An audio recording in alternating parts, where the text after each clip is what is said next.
Hello everyone, this is vickieverlie. Thank you so much for joining me for your monthly tarot scopes. These monthly mini readings offer a glimpse into what it's really like to have a personal consultation with me. A private reading is much more personal and in-depth. I psychically tune into your energy and get visions and impressions that are specific only to you. If you would like to order a personal reading from me, or check out some of the other products and services that I offer, you can do so by checking out the link below. And now, without further ado, on to the reading. Leo.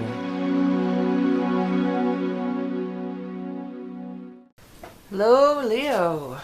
Welcome to your May 2014 Tarot Scope and Mini Astrology reading. Okay, let's get right into it and start shuffling these cards up for Leo. Okay, somebody's showing out here. Looks like somebody's wanting to bring love to your life. Somebody's making an offer of love or possibly a peace offering. That could be what it is. Alright, I'm going to throw these down here. Okay. Wow, this is interesting. You know, I'm never an advocate of people hanging on and waiting around. I'm so against that. A lot of readers, especially on the psychic lines, will, that's their bread and butter, feeding people false hope. And I've never been that person. I don't think that's right to do. But in this case, it looks like something like that could actually happen for a lot of you. Okay, I've got first thing out, Knight of Cups. So it could be male, young male, but it could be male, female, anybody in these general readings. But the Cups people, and also could be water sign, which is Scorpio, Cancer, Pisces. The Cups people, though, the main message is they're extending the cup, especially the Knight and King of Cups, because they're always holding the cup out to you. It's like they're offering you love. They're wearing their heart on their sleeve. They're opening their heart to you. There's lots standing in the way of this, though. Lots. Well, Devil, that's bondage. I'm in bondage. I'm in shackles. The main message on this card is the people are in the shackles. And on other decks, you can see that it's really not there. They could break free of it any time. The shackles are loose. They could just throw them down and walk away. It's self-imposed bondage and limitations that you're putting on yourself and reasons. Sometimes when Devil shows up around love cards and stuff like this could be somebody who's married. Now, I'm not going to be the judge on anything, what anybody does. But sometimes they're in bondage, meaning they're still married. And sometimes, it can be a bad marriage, but a lot of times people will use that as an excuse, too. Like, there's people, player types, so, well, my wife doesn't understand me, that kind of deal.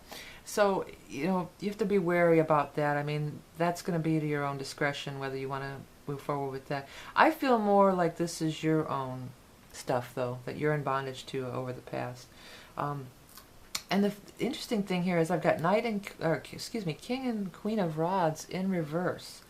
Now, these are the fire signs. The rods represent the fire signs as yourself, Leo, Aries, or Sagittarius. So one of these could be you, maybe this is even more the people you identify with, your tribe, because you're fire. This is your tribe. But they're against it. They are definitely against you going to that relationship. And they're saying, well, haven't you learned your lesson yet? Because judgment in reverse is like a karmic lesson that you're not able to learn or get past. But I want to say, haven't you learned your lesson yet by listening to these two? Whoever they are. And I don't feel like they're malicious or are trying to, deny you of your happiness or anything like that. I feel like they are, they're just trying to look out for you. As I was saying, I feel like they're just on their own path. And maybe it was a big mess. Maybe this person did leave you in a shambles. Maybe they did mess you up bad. And they could be taking the stance of, well, if you go back with them, don't come crying to me. Oh, that could be what they're saying. Or if you trust that person again, don't come crying to me. And it may be the same person, or it may be the same type of person. But I definitely feel like there's objections coming from the peanut gallery over here, okay? They're not feeling the love. They're not feeling the love of the cup person over here. They feel like you're making a huge mistake. And you believe it too, I think. Because one of these cards is you. I feel like one of them is you. And you're listening to the other person and you're like, oh yeah, you're right. Yeah, let's just be safe and miserable. and not ever love again, or not, that's a little extreme, but it's on that line. Six of Cups is the card of finding happiness from the past. This is absolutely the card of somebody coming back into your life and reconciling, and somebody from your past finding happiness again. Now, sometimes it doesn't always have to be like your old fling. Sometimes the Six of Cups is just somebody you knew in childhood, or they lived on the same block with you, or it was your brother's friend or sister's friend, or you went to the same school. It doesn't always have to be that it's somebody that you were romantically involved with in the past, but very often it is. Very often it is. And because he was the first guy out with the cups, the first card's a cup and the last card's a cup. So this is where I think we're talking about love here. So there's people who have good intentions who are standing in your way. I feel like you should trust your own heart. Trust your own heart and go with what you feel right. The other thing is there is a little bit of financial stuff in here too. So there could have been or maybe like, oh, this guy, you might earn a lot more money than them. And these people are saying, well, they're just here because they're looking for a sugar daddy, a sugar mama. Well, why do you want to go with somebody who has no money? But if your heart tells you that, here's the basic thing: you got to follow your heart. And these flowers are really standing out to me on this card. So flowers, of course, are love, but that saying too, April showers bring May flowers. And this is the time of the year when the flowers are all blooming and everything, and love's blooming and everything. So all these flowers are just standing out to me all over the place. So I don't know if they're actual flowers or, but there's lots of them. There's 1, 2, 3. There's 6 vases or urns, full of flowers here. So that's significant. I'm not exactly clear on how. And maybe even the yellow, because the yellow ones are the ones that are really standing out to me, the yellow and the golden. Now that golden light is that higher light from above, but then your solar plexus is your yellow chakra, yellow or golden chakra, and that's right there in your stomach, like right at, like I'll demonstrate on her. It's like right there, right below your breast, and that's that feeling you get in that in your stomach. Does this person give you that feeling and those butterflies in your stomach? That's what you should gauge it on. Not what everybody else is saying or what everybody else thinks. Don't be in bondage to the past. It's a new day. It really is a new day. So I feel like you should follow your heart, and there could be somebody from the past, or a similar situation from the past could arise again. Maybe this isn't the exact same person, but it's somebody like them. And even though there's many naysayers telling you no, I think you should go forward with what you feel. Okay, so let's go ahead and look at this chart here. First thing that's happening, we've got a full moon happening on the 14th, May 14th, in the sign of Scorpio, in your 4th house of home and family. So home and family, yes, but as I said earlier, that's your tribe too. That's where you came from, 4th house. So illumination or culmination. You could have it out with them and say, listen, I'm going to live my own life, and you stop telling me what to do. It could be like that. But it also can just be a full moon illumination, like, yeah, I know they have my best interest in mind. I know they're only trying to help, but really, you can have, just illumination surrounding the people in your life, your home and family, your ancestors, your tribe. Okay? Then the new moon is going to be on May 28th, and that is going to be in your 11th house. Friends and associates. That's the primary meaning of the 11th house.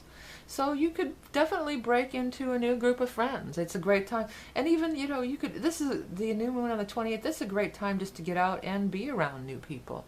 Go do something. Go join up a club, or do a meetup, one of those meetups online, or one of those kind of things. And find some new people that have your common interests. Different from your tribe. Different from where you came from.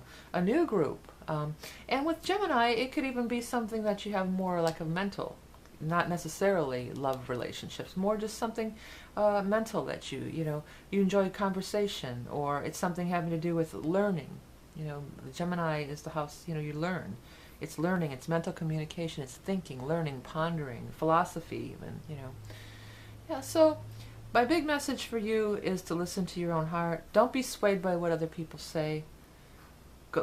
Follow that feeling in your solar plexus, your chakra there. And that's also where you get that sinking feeling. That's a very telling place in the body. So does it give you that sinking feeling? It's best illustrated on the devil here, right there, right below the breasts. Do you get that sinking feeling in your gut regarding this situation? Or do you get the butterflies in your stomach regarding this situation?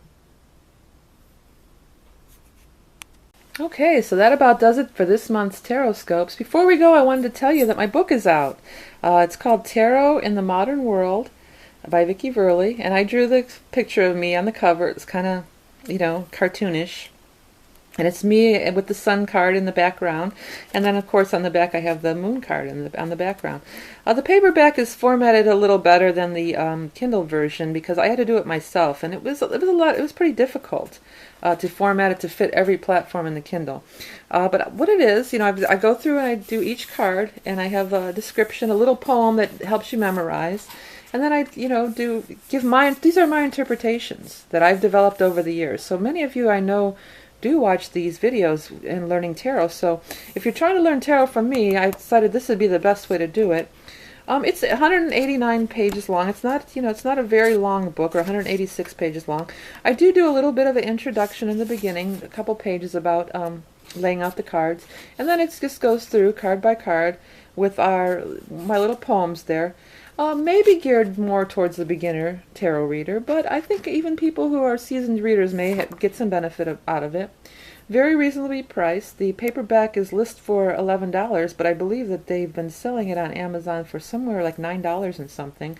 And then the Kindle is $4.99. Again, the Kindle, there may be some issues depending on the device with the formatting, but the paperback's cool. It's definitely all, worked out really nice with the, and you have the images, and then you have the the poem and I give upright position and reverse, and I also do a little bit about relating it to other cards. So if it shows up with other cards, what that meaning may be.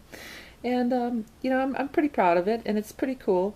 It's lighthearted, and it's not really in depth or really deep. It's kind of lighthearted, but it's easy. It's like it's like me, like I speak. I speak in meat and potatoes, and this is the kind of interpretations that I have here. So if you wanted to learn tarot and you want to pick it up, it's available at Amazon.com, and I will have the link below. I want to thank everybody for donating. The donations have really picked up, and that really makes it worthwhile for me to continue on doing these free readings, and I really do appreciate each and every one of the donations that I get and people coming to me for readings. I really do appreciate you. Thank you for watching my video.